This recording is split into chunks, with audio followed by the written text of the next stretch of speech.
Two men journey to the bars and restaurants of Scandinavia to find amazing beers, always with the same question. Hey, what's on tap? It's time to find out. All right, day 15. So after your nerd brewing deliciousness yesterday, we've got another one of your beers today. Oh, yeah. Because it's in front of me, so therefore I'm taking it. Yeah. I don't know who was supposed to pick what, but it doesn't matter because they're all going to get drank in the end. This is I'm going to guess this is... No, it's not a drink. No, it's not a drink. It's not Boone. It's a Tilquin beer. Is that a Tilquin? It is a Tilquin. Is this another... You said there were only... No. Two. No, that's not at all what I said. I said I snuck in just the amount that I could get away with. Is it 3? Is 3 the amount? So now we had Pinot Noir, we had Riesling, and now we have Syrah. Okay. Fair enough. Are you sad about this? No. You don't think I'm cheating, right? No. I was just hoping one of them was a 3F bottle was all. But I'm super happy to try these. These are going to be fun. It's not impossible. There might be a 3F in the remaining bottles. Is there? But what I'm really thinking about is bringing a extra good 3F bottle to our end of year episode. Ooh, we have to end of the year episode still, all right. So. No, I'm always happy to get a gueuze or a lambic of some sort, and but there was a specific thought process for me with 3F that if I should include something extra, it should be for the end of year episode because 3F defines me so much. It does define you as a person. It completes you. You would think your girlfriend would do that, but no, it's 3F. To be fair, if you had to choose between the two, it would be 3F. No. You say that, but you're only lying to yourself. We won't tell her that. She doesn't listen, so it's okay. You can drink the 3F in secret. You can admit that here on the show. You can drink the 3F in secret. You come home, it's like, is that lambic on your breath? Oh my God. You've been cheating on me again. No, I promise, it's Tilquin. It's Boom Black Label, I swear. Which is pretty good. Yeah. No, this actually smells super lambic-y. Really, really. Yeah. Really, really nice. I don't know what to expect from the Syrah grapes, but pretty good. This is pretty solid appearance. Yeah, it's much darker than the Riesling one, but still very much in the color profile you would expect from. But Syrah is a. It's a red grape. Yeah. Yeah. Exactly. Yeah. Cheers. Cheers. And it's solid. I love this box. Like, I'm not upset you brought these at all. I mean, I remember we bought them last year and there were 12 different beers and most of them were pretty good. Yeah. I think there were only maybe 1 or 2 that were lesser, but even those were still really good. And they were lesser in comparison with all the other ones, which were bangers. Exactly. And that's kind of the same thing with this. Is these are just really, really great beers, and it's one of those things that if this was just on the store shelf year round, you'd pick up a couple of them at any given moment, and you would be super glad to have them because they don't need to age. They don't need to. Yeah, you don't need to store them for any period of time. They are just shelf ready, super, super drinkable beers. I think I'm getting more of a grape flavor from this one than I did from the Riesling and the Pinot Noir, even though it's a while back that we had them. Yeah. I just remember not feeling the grape presence. Now, this one definitely has much more of those vinous notes than the other two have. Obviously, this is the most complex of the 3, but it's also, I think, the most drinkable of the 3, too.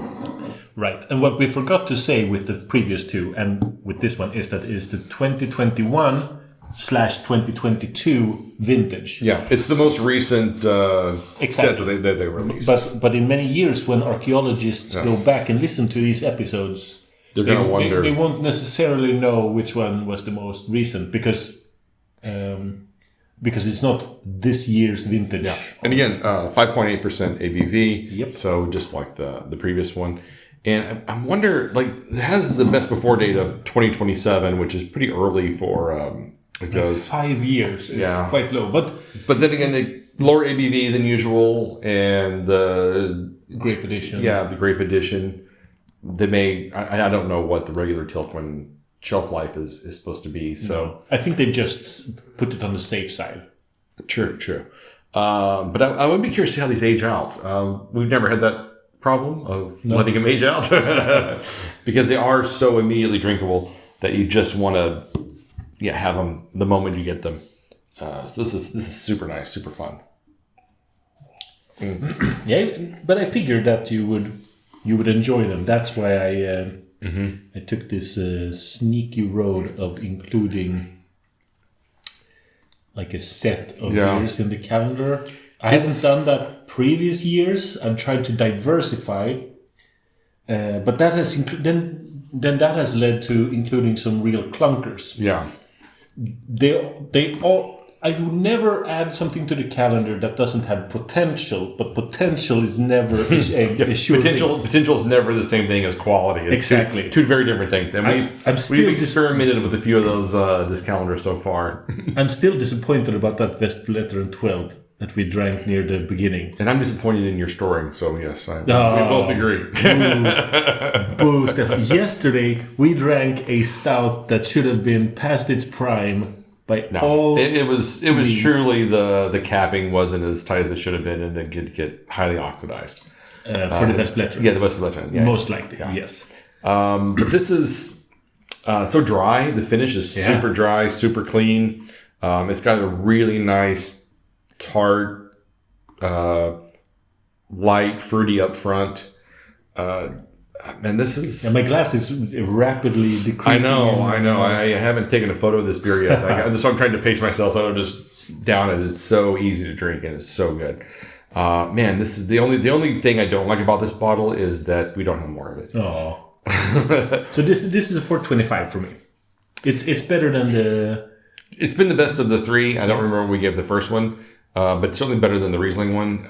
It's again in that 425 plus. Yeah. Not quite a 5, no. 4.5. No. But it's it's really, really good. I'm really glad that you brought this. I'm glad to try it. Nice. It's really, really tasty. I'm happy. Me too. I like that Systembolaget is getting these. It's been one a year now. Last year's was 12 it was 9 different ones. It was a square box. So 9 different ones, 1 of each. And this year, 6 different, 2 of each.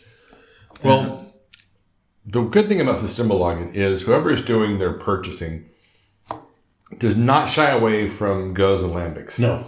We get a lot of Boon. We get a lot of J. Fontaine. We get quite a bit of Tilquin. We get some Decam from time to time.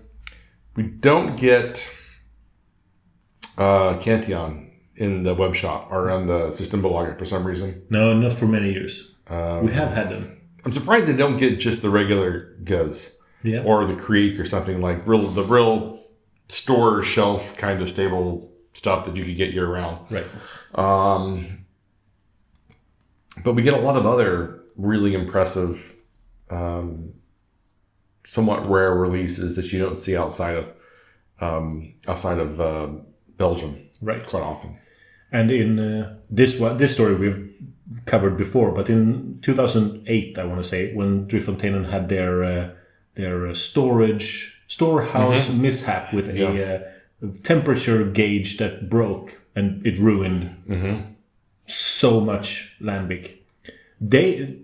I've heard an interview where they say that Sweden, in not a small part, helped them get back on feet because Sweden just bought everything that was available, and then everything that became available they bought, and then they distilled some of the ruined lambic into liquor. Sweden bought that. I remember we had because that was kind of right before we started the podcast, and maybe right around the time they started the podcast. And I remember they had the gin, and I want to say a vodka that was released. This would have been further back, 2008.